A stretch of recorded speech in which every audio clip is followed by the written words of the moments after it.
Hi, everybody. I'm Alexis Christoforous with Yahoo Finance, and I am so excited to bring here to the Build stage the beauty boss. Maria Hatzistefanis is the founder of Rodial skincare products and author of the book, How to Be an Overnight Success, Making It in Business.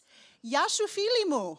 Hello, Yasu, how are you? Thanks Great. for having me That's here what happens today. when you get two Greek girls together, right? We have to speak a little Greek. I just said hi, my friend.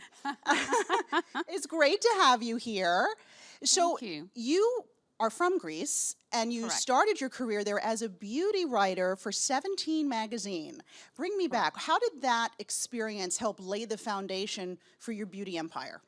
Well, it all starts from when I was 14-year-old. I was living in this remote island back in Greece. We didn't have a beauty store. And I was getting ready to go out with a girlfriend of mine, and we didn't have blush. So I had a tin of Nivea cream, you know, that basic Yes. product, and mixed it up with lipstick and came up with the first ever cream blush. And that got me really excited into beauty. So when I was 18 years old and started uni, I sent applications all over to the magazines at the time, and 17 came back to me and gave me this position as an intern to do some beauty writing. And that was the first interaction that I had with beauty. And in terms of how this affected me, it made me understand what was available in the beauty market and made me realize there was a massive gap in the market for a range that was effective but also fun and had cool names and fun packaging. And I wanted something a bit more exciting rather than all the boring products that were out there. Now, you mentioned fun names. So some of the product names, if you're familiar, Dragon's Blood, Snake Serum, and Bee Venom. Kind of cool, but kind of risky, too, naming your products that. Why did you do that? Well, I've been going on for 5 years after I started my business, and I just moved into a small office, and I had a team of 3, and suddenly we were thinking, how can we take the business to the next level? I received this product from the lab. It was a tiny bottle, and it was an anti-aging serum. But it was like, I'm gonna do an anti-aging serum. This is so boring. We have to do something more exciting. Going through the ingredients, I realized one of the ingredients related to viper venom. And I thought, I said to my team, let's just call this snake serum. And they said, you must be crazy. So we talked about this, and then we all decided, let's go, let's take this risk. We took the product, we did a photo shoot, we had snakes around it, and made this beautiful image that went viral. And next thing you know, we had everyone calling us from Germany to Italy to Canada, wanting this amazing, crazy new product, snake serum. So that was the first product that put Rodial on the map. And after that, we just had to keep it going with exciting and innovative ingredients. You have, I have to say. Now, also the name of the company, Rodial, what does that mean? Where did that come from? Well, as you know, I'm originally Greek, so one of the ingredients we first used was pomegranate ellagic tannin, which is a very popular ingredient in Greece, used for medicinal purposes. And pomegranate in Greek is rodi, and so I named the company Rodial. I love it. Now, you are a social media queen. You've got over 1 million followers on Instagram. You were one of the first to really connect and communicate directly with your client using social media. You've got a huge celebrity following. How do you leverage social media to create buzz with your brand? The key thing for my account, which is the @Mrs. Rodial account, is authenticity. I started with 10 followers 5 years ago, which were mainly my friends and family, and then I was begging everyone to follow me. And since then, I have been putting the time and the effort. I probably spend about 3 hours a day, every day, looking at comments, responding, doing my research, and engaging with my base, engaging with consumers, and understanding what they really want. And I think the way that you can grow, anyone can grow their social media following, is by engaging. You can't just post a picture and disappear and hope things will happen for you. Right. And as my book says, there's nothing like an overnight success. So same with social media. You just need to put the time into it. And you've also got some great celebrities who use your products, and they're pretty vocal about it. Ellie Goulding, Elle Macpherson. I know Kylie Jenner is a brand ambassador. How did you get these folks interested in your product? With Kylie specifically, she got her hands into one of our Nip and Fab products, which is our younger range, those glycolic pads. And it was about 3 years ago, she posted a picture on Instagram, and suddenly we started getting phone calls and people getting interested into the brand. Our following went from 10,000 followers to about 50 within a day. And so I thought, this is a celebrity that can bring attention to our brand. So we connected, we had a meeting with her managers and decided to bring her on board as a brand ambassador for Nip and Fab. We worked a couple of times together a couple of years ago, and it's been great to give visibility to the brand. Now, have you been in touch with Kylie since she gave birth to Stormy recently? I've posted a picture congratulating her on the baby, and I think she's going to be an amazing mom. And we all communicate on Instagram these days. So That's how you met, right? That's how we met. Yeah. What do you think of the name Stormy, the name she chose? I think it's cute. Right? I think it's really different. cute. Yeah, different and yeah, super cute. Now, getting to the book, How to Be an Overnight Success, I loved all of the anecdotes in here. And one thing you said that really struck me was everyone should be fired at least once from their job. Why? So, as we've discussed before, you know, I've been in beauty, then I went to New York, I did my MBA, and it ended up in banking. Why? I didn't know what I wanted to do with my life, so it was what everyone was doing at the time. But then, a little bit later, I got fired. And I was shocked at the time, and it wasn't a great experience being fired, but that made me look into myself and think what my real passion is. And that's when I decided beauty is my real passion, and that's what I want to do with my life. So getting fired forced me to make a decision that I probably should have made if I stayed in that job for a few more years, but it just happened quickly. And for you, what were some of the biggest challenges when you were starting to grow your company? And what do you think other entrepreneurs could learn from that? When I started, it was really small. I was working from a back room at home, which was the size of this platform here, and I was doing everything myself. I was packing boxes, I was speaking to the lab, going to the stores, selling my product.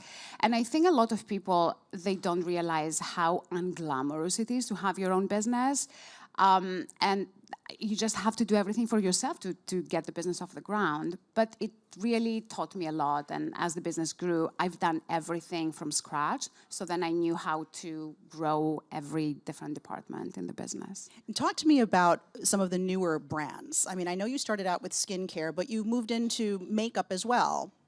3 years ago, we launched the makeup range, and that was purely from popular demand. I was getting a lot of Instagram comments, we love your skincare products and would love you to develop some skin tints and lip balms, and at the end, I had to do this.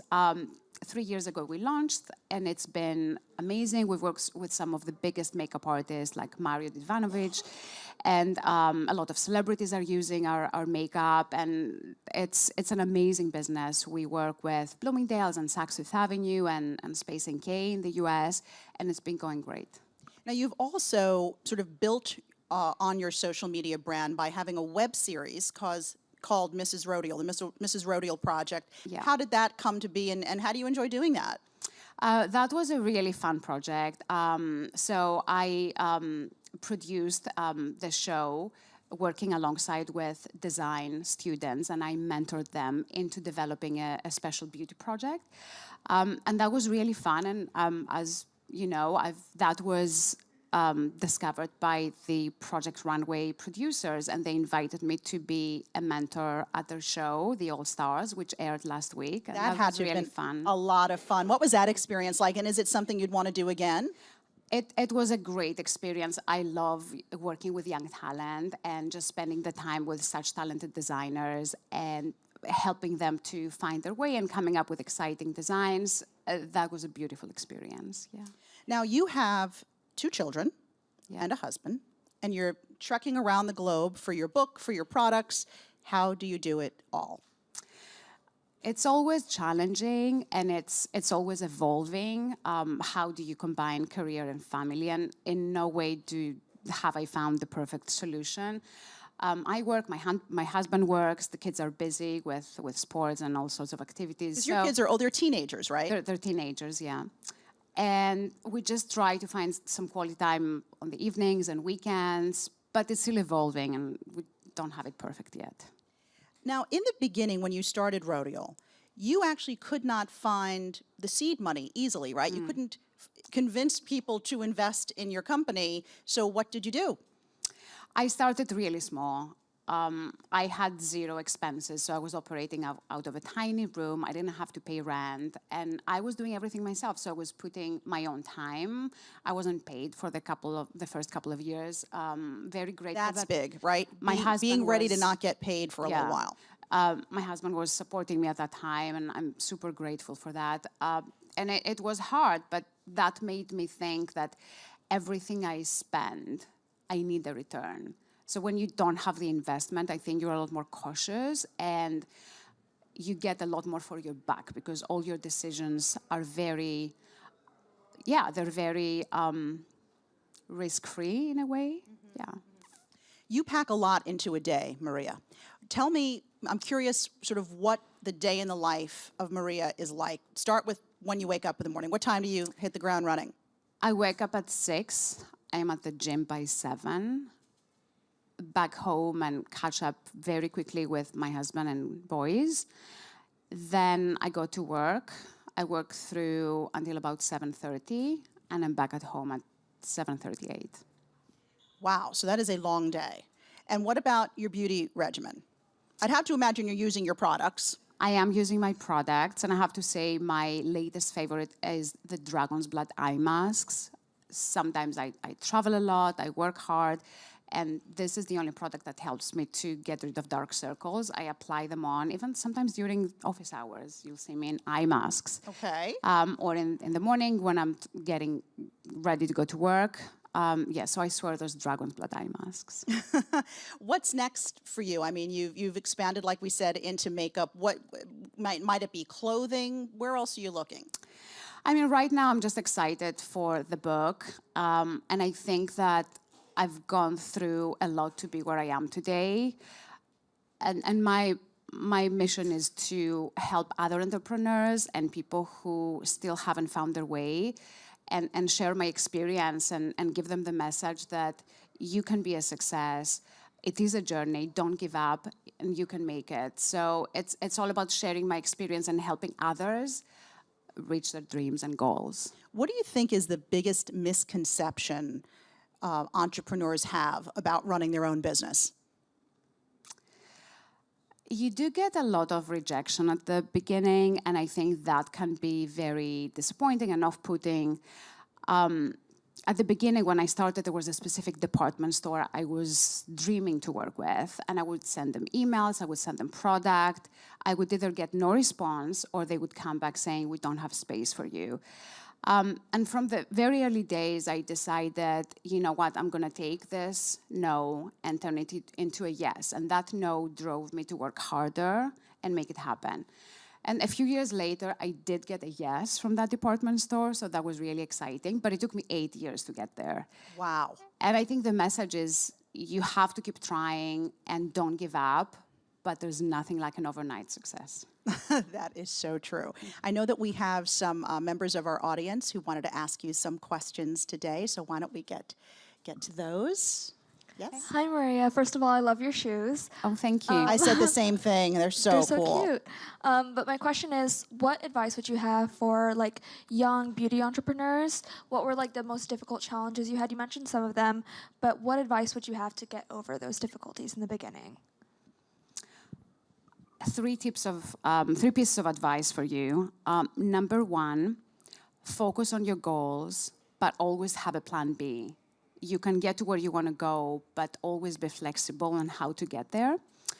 Number two, don't be afraid to make mistakes, because the biggest rewards come from the biggest risks. So go out there and make it happen and take the risk that you need to take. And number three, obviously coming from the beauty industry, always look your best. Because if you look your best, you will feel confident and you will go out there and follow your dreams and make it happen.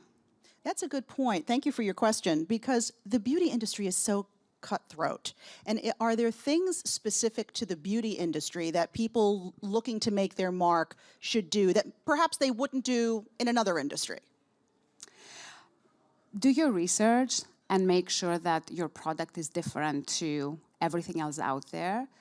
And if your product is different and you believe in it, you're going to make it happen. All right, another question? Sure. Hi, Maria. It's so great to see somebody who's so inspiring and so honest about how they got to where they are. So thank you on behalf of everybody. Thank you. It's really important to have women like you in the workforce, seriously.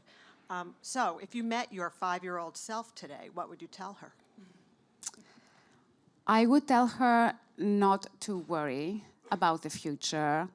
In the early days when I started my business, I was very worried on a daily basis. I would think, will my business survive another week? And sometimes I lost track of what my vision and my plan was.